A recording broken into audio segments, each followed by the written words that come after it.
In today's video, I'm going to teach you how to insert an arrow in LibreOffice Writer. To get started, open your LibreOffice Writer file.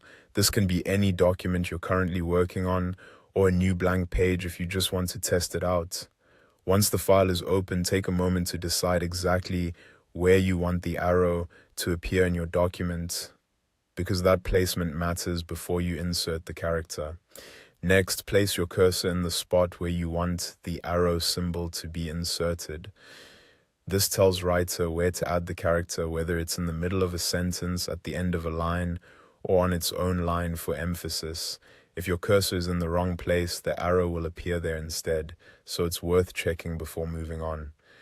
Now go up to the top menu bar and click Insert. From the drop-down menu, choose Special Character. As soon as you do that, a pop-up window will appear.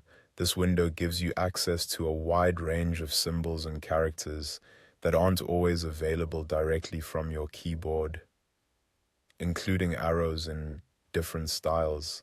At the top of the pop-up window, you'll see a font drop-down field. Click that and select either Deja Vu Sans or Liberation Sans. These fonts are useful because they typically include arrow characters that are easy to find and insert. After choosing one of those fonts, look for the search bar within the same window and type the word arrow.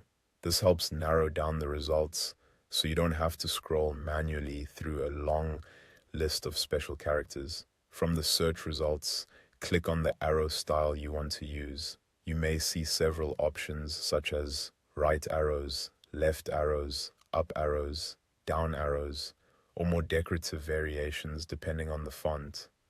Choose the one that best fits your document. Once you've selected it, click Insert to place it into your Writer file. And that's it. The arrow will appear exactly where your cursor was positioned.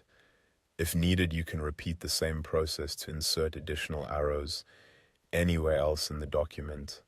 This is a simple and reliable way to add directional symbols, visual cues, or formatting elements without copying and pasting from another source.